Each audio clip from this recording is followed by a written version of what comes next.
One election one nation one election पर bill लाया जाएगा। क्या मुद्दा है, किस मुद्दे पर बुलाया गया है, इसका कोई अभी एजेंडा तो आया नहीं, लेकिन उसकी नोटिफिकेशन का कॉपी कहीं दिख नहीं रहा है, इसलिए हमको लगता है कि अभी उस पर रिएक्ट करना उचित नहीं होगा।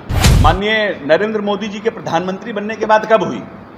इंडिया की बैठक के बाद शुरू हुई ना। जिस व्यक्ति ने खुद ही अपनी मंशा साफ कर दी है, उसके बाद उनके अधीनस्थ लोगों को इस पर कोई टिक्का टिप्पणी करने का अधिकार नहीं है ना। एजेंडा क्या है कहाँ किसी को पता है, पहले एजेंडा आने दीजिए। पोर्टल के बातों पर और सोशल मीडिया के बातों पर हम लोग थोड़ी रिएक्ट करेंगे।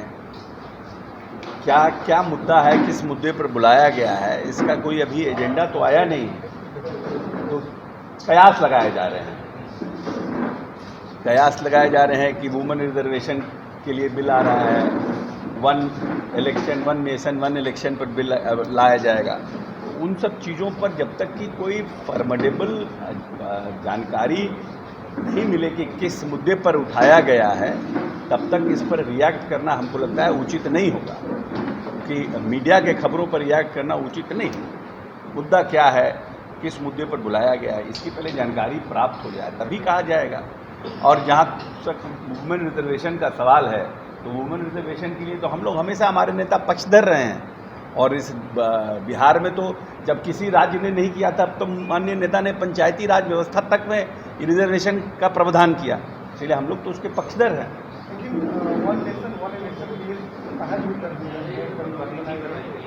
तो नोटिफिकेशन की कॉपी कहीं दिख नहीं रही है। कहा जा रहा है मीडिया के द्वारा, कहीं सोशल मीडिया में चल रहा है कि रामनाथ कोविंद जी माननीय पूर्व राष्ट्रपति जी को उनकी अध्यक्षता में कमेटी बनी है, लेकिन उसकी नोटिफिकेशन का कॉपी कहीं दिख नहीं रहा है, इसलिए हमको लगता है कि अभी उस पर रिएक्ट करना उचित नहीं होगा।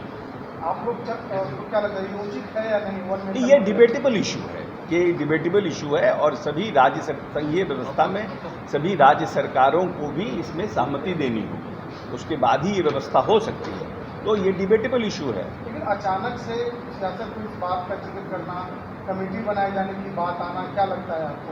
और जब अगले साल लोकसभा चुनाव होना है, उसके पहले अभी इस तरीके की तैयारी कैसे सरकार की?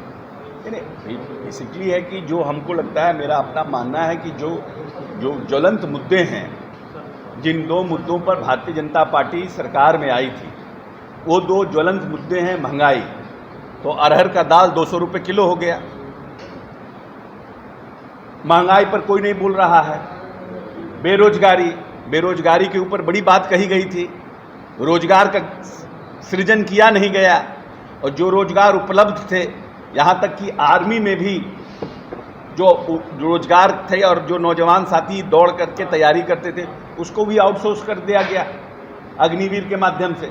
तो दो मुद्दों से ध्यान भटकाने के लिए कोई नया एक मुद्दा लाया जाए, कोई बात कही जाए, लेकिन इस पर रिएक्ट करना तभी उचित होगा जब ऑथेंटिक कोई इसके ऊपर एजेंडा आ जाए, तब रिएक्ट करना हमको लगता है उचित होगा। आज इंडिया की बैठक है, आपको लगता है नीतीश वहाँ गए हैं, कहा जा रहा है कि पूरी तैयारी वहाँ गए हैं, उन्हें सहूलियत बनाने की बात होती है। महागठबंधन को और जदयू को बिहार में इस बैठक में हम लोगों को तो पूरी उम्मीद है, और माननीय नेता श्री नीतीश कुमार जी ने तो इस गठबंधन के निर्माण के, जिसको करते हैं, नींव करता है, और पूरे देश में घूम घूम करके उन्होंने इस गठबंधन के लिए सभी नेताओं में जो एक आपसी बातचीत भी नहीं थी, उसके आइस को ब्रेक कराने का काम किया और पटना में बैठक की।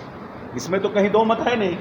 First initiative has been taken by Nitish Kumar, and we are proud that the meeting is having in Mumbai, and my leader is participating in that meeting, and we are very hopeful that we will get a better result after this गठबंधन। NDA तो इसे चुनौती नहीं मानती है sir, NDA तो आपके इस इंडिया को चुनौती मानती ही नहीं। ठीक है, हम भी तो नहीं एनडीए को चुनौती नहीं मानते हैं। एनडीए था कहाँ? एनडीए की बैठक कब हुई? चाहिए ना, रिकॉर्ड होना नहीं चाहिए। एनडीए की बैठक माननीय नरेंद्र मोदी जी के प्रधानमंत्री बनने के बाद कब हुई? इंडिया की बैठक के बाद शुरू हुई ना। तो हम चैलेंज मानते हैं कि नहीं मानते, इसी से समझ जाइए। वो तो आश्वस्त है कि वो फिर से आ रहे हैं, वो आश्वस्त है कि जनता फिर से उन्हें चुनकर भेज रही है। हम लोग भी आश्वस्त है कि हम लोग भी वापस आएंगे। विशेष सत्र बुलाया गया, इसका मतलब क्या है? अभी तो सत्र खत्म हुआ था, फिर तुरंत सत्र कोई एजेंडा होगा। क्या एजेंडा है, क्या एजेंडा नहीं है, किस बात के ऊपर बुलाया गया विशेष सत्र, इसका जवाब तो भारतीय जनता पार्टी के जो विशेष सत्र बुलाने वाले लोग ही डिस्क्लोज कर पाएंगे ना। जब तक एजेंडा का कोई उस पर डिस्कशन करना तो बेकार है, हाय तो मचाना तो बेकार है। संयोजक को लेकर सर कैसे देख रहे हैं, नीतीश कुमार को लेकर बैठक हो रही है? देखिए, इसके बारे में माननीय नेता ने स्पष्ट रूप से कह दिया है, अपनी उन्होंने बात को रख दी है, आप लोगों के भी सामने, मीडिया के भी सामने, सबके सामने उन्होंने बात रख दी है, तो बात स्पष्ट हो गया। अब माननीय नेता की मंशा क्या है तो उन्होंने स्पष्ट कर दिया, इसलिए उसके ऊपर कितना राजनीतिक टिप्पणी कराइए। बीजेपी तो कहे कि बिहार संभाल नहीं रहा है, नीतीश कुमार अब देश संभालने चलेगा, टोला सेवक बनाना किस तरह की बात है? 2-3 टोले बीजेपी से करिए कि बिहार तो संभाल नहीं रहा है, देश संभालने। ठीक है, सब लोगों का अपना अपना सोच है, अपनी अपनी समझ है। सबसे ज़्यादा तेज़ रफ्तार से चलने वाला प्रदेश इस देश में बिहार है। गुजरात और महाराष्ट्र को भी छोड़ दिया विकास दर पर, और कह रहे हैं लोग कि देश नहीं संभल रहा है। पता नहीं देश कैसे वो लोग संभालते हैं। उन लोगों से पूछिए कि कैसे देश संभाला जाता है, प्रदेश संभाला जाता है, उसका मापदंड क्या है।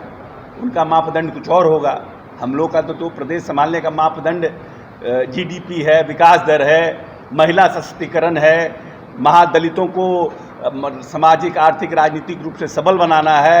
हमारा तो जो अति पिछड़ा है उनको सबल बनाना है, मूलभूत संरचनाओं का निर्माण करना है, हर घर बिजली देना है, हर घर नली गाली बनाना है, हर जगह कचरा प्रबंधन करना है, नए संस्थानों का निर्माण करना है, युवाओं को पढ़ाना है।